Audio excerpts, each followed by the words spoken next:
উপহার আমরা দিতে পারবো, এই আশা ব্যক্ত করে আমার বক্তব্য শেষ করছি। ধন্যবাদ প্রোগ্রামকে। আমি আজকের এই অনুষ্ঠানের সভাপতি শামসুজ্জামান রতন ভাইকে বলার পরে আমি আজকের সভাপতি মহোদয়কে অনুরোধ জানাবো।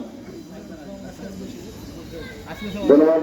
বাংলাদেশ ফুটবল ফেডারেশন আয়োজিত জিয়াদে অনূর্ধ্ব 14 ডেভেলপমেন্ট 2024 প্রোগ্রামের যে আজকের এই বাংলাদেশের চ্যাম্পিয়নশিপ খেলা রাজশাহী জেলা ক্রীড়া সংস্থায় অনুষ্ঠিত হচ্ছে, সেই অনুষ্ঠানের প্রধান অতিথি রাজশাহী বিভাগের ফুটবল অ্যাসোসিয়েশনের সভাপতি আমার বন্ধুবর অনু ভাই উপস্থিত আছেন, বাংলাদেশ ফুটবল ফেডারেশনের কর্মকর্তা বিন্দু বাবুরাম ভাই, নজরুল ভাই এবং আমাদের রাজশাহী জেলা ফুটবল অ্যাসোসিয়েশনের সকল কর্মকর্তা বিন্দু উপস্থিত, যারা আমাদের এই রাজশাহী জেলা ক্রীড়া সংস্থা মাঠে খেলতে